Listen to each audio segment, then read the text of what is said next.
Right, find the gradient of the graph y is equal to a third x to the sixth power minus a half x to the fourth power and 1 over 6 at the point 3, 50. We know that f of x is this same graph.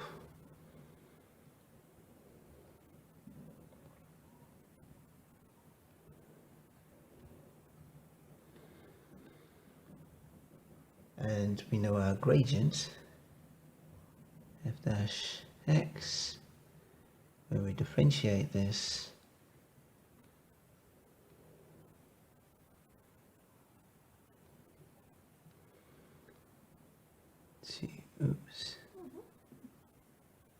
to have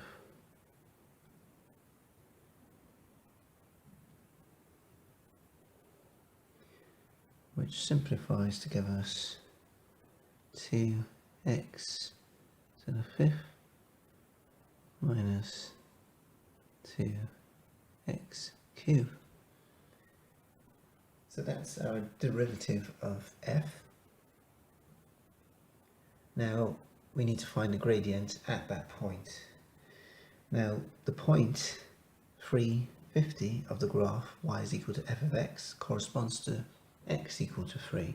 So this is a question that is simply asking to find the gradient of the graph at the point x, or just at x equal to 3. So at x equal to 3, the gradient is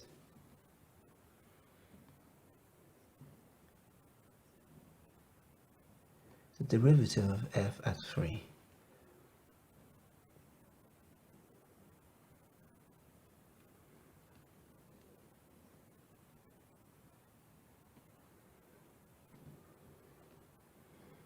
Which is 432. And that's it. Just another way of asking for you to find a gradient of a graph or a function at a value x equal to 3. Thanks for watching this video. My name is Alistair. I'll see you on the next one. Bye for now.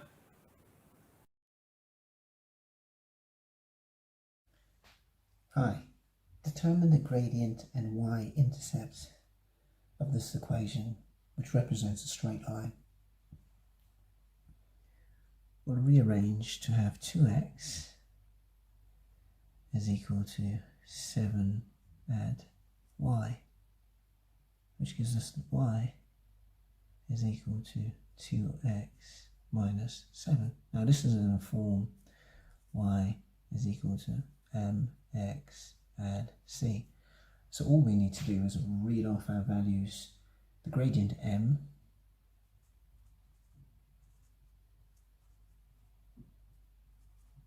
is 2, the coefficient of x, and the y-intercept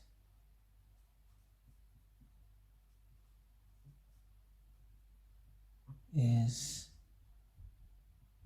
-7. C, -7. How do we determine the gradient and the y-intercept of this equation?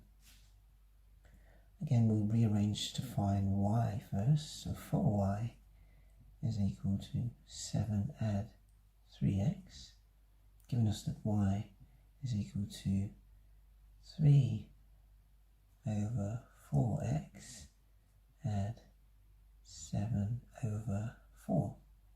Now this is in the form y is equal to mx add c. So we can read off our values. The gradient 3 over 4 and the y-intercept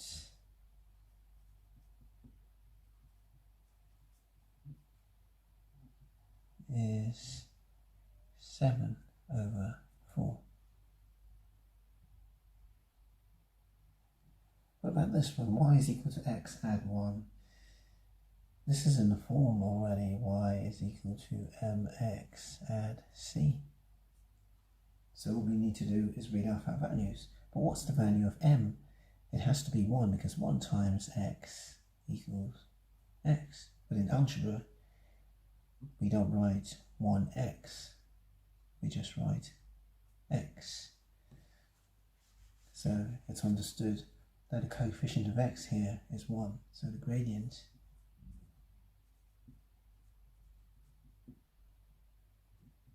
is 1 and the y-intercept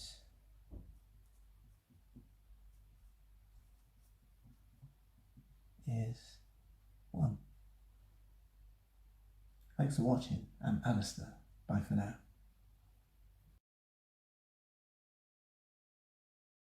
Hello. Determine the gradient and y-intercept of this equation. Let's simplify it. Include the brackets here. We have minus x, add 2y, add x, add 2y. It's all in the numerator, and we still left with. We can write actually. Let's just write this.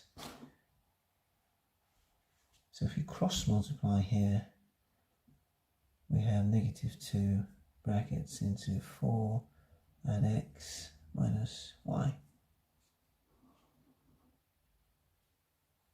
If we simplify the left hand side, we have 4y.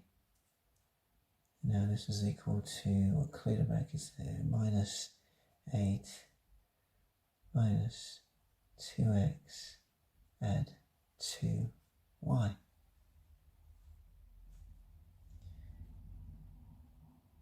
We bring the 2y over onto the left, and that becomes minus 2y, and so this becomes 2y is equal to minus 8 minus 2x. Divide both sides by 2. We have, this is minus 4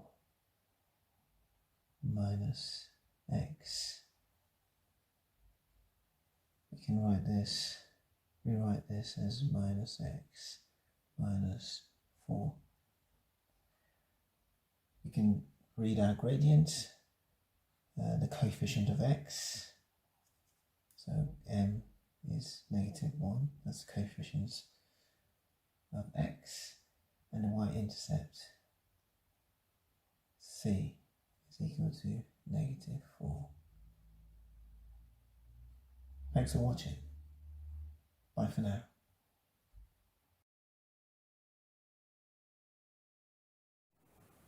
In this video, we'll look at how the gradient changes as it passes through points A, B, and C.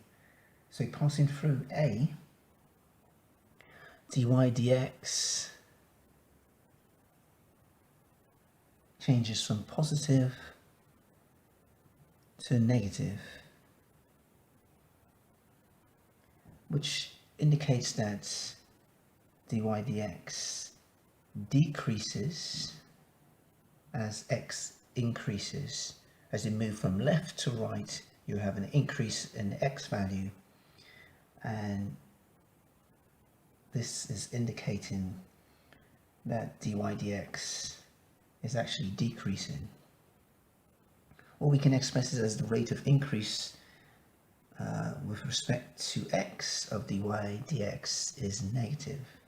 So we can write that d dx, so this is indicating how dy dx is changing by looking at its with respect to x, and it's negative.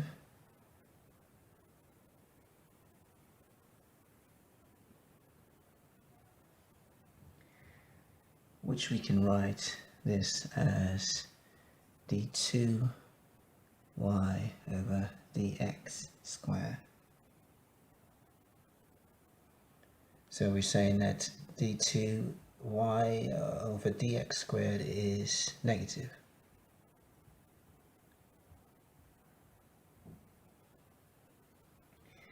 when it's passing through B, we have dy dx changes from negative, let's use the sign symbol, negative to positive. So that is indicating that dy dx increases as x increases. So it increases with it as x increases.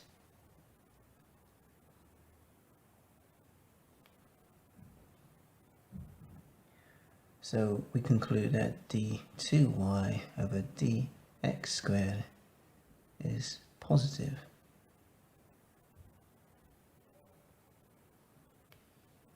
So here it's negative. At B, it's positive.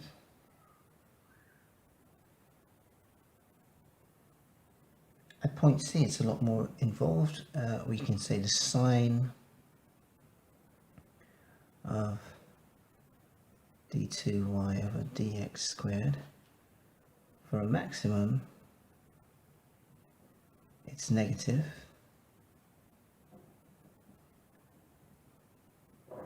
Or it could be 0. And a minimum is actually, it's positive, or it can be 0. And this is both a summary and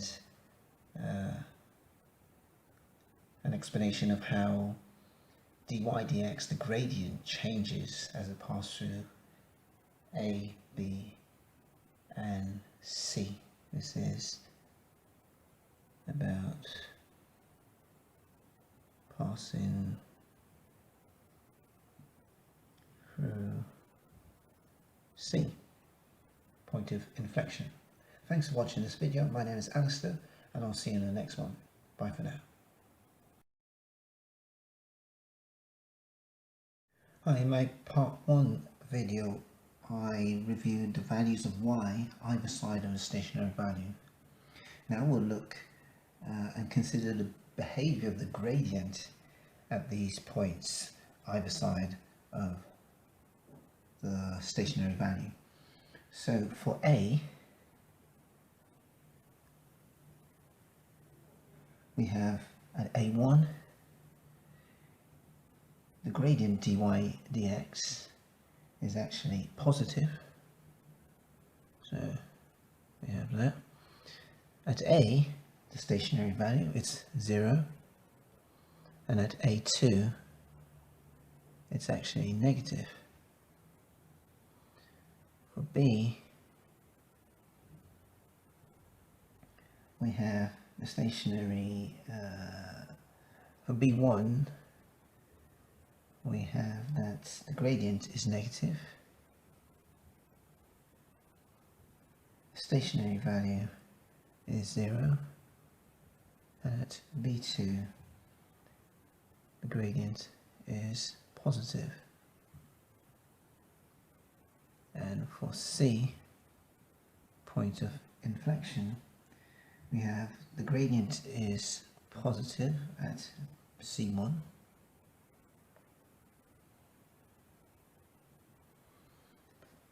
At C, it's 0, and at C2, it's positive.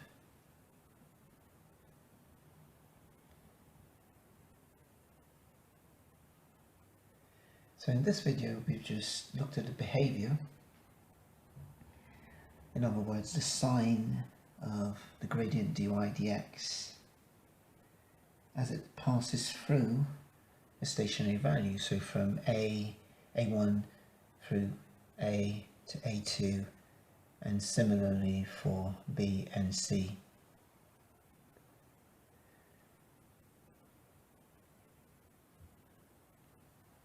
And that's all for this video. I'll see you in the next video, and thanks and bye for now.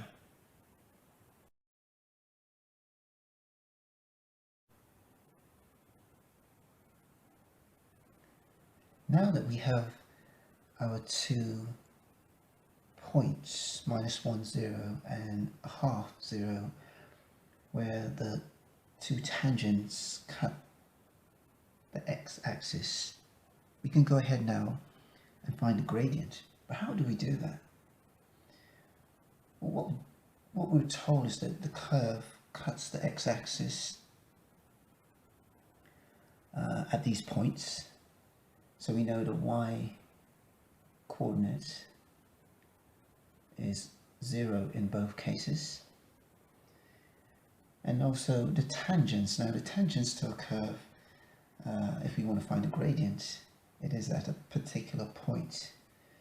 And because there are tangents to the curve, the gradient of the curve will give the gradient of both of these tangents at that point. Again, if we were to have a curve like this, and we have 2 tangents at this point, so the curve, the gradient of the curve is common to the gradient of both tangents. So we go ahead and find the gradient of the tangent. We do know that dy, if you recall in the first part, that y is equal to 2x squared and x minus 1. So dy dx, the gradient, is equal to 4x add 1. And this is indeed the gradient of the 2 tangents. Well, let's find out what the value of these gradients. So this is gradient function, and the value at, we'll go for -1, would be 4 times 1 add 1, which is equal to -3. And at a half would be 4 times a half add 1, which gives us 3. So we know the gradient at this point, -1, 0, is -3, and the gradient at a half, 0, is 3. And now we could go ahead and find the equations of these tangents to the curve. So we call the gradient to -1, 0, -3, m1, and m2 is the gradient at the point a half, 0. Let's find the equations of the tangents. We use the formula y minus y1 to m into x minus x1. We have y minus 0 is equal to m, -3 into x add 1. And this gives us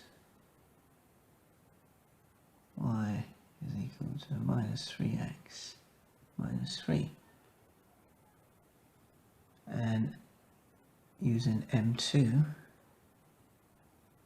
so with that's m1, m2 equal to 3, we have y minus y1 and x minus x1,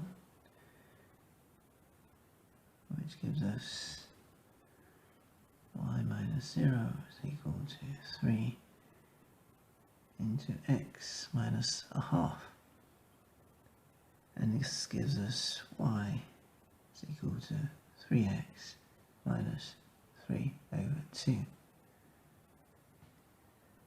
So now this is the second part. We've found the equations of the 2 tangents. So the first is y is equal to -3x minus 3, and the second equation of the second tangent is y is equal to 3x minus 3 over 2. Next, we'll find the point of intersection of the two tangents.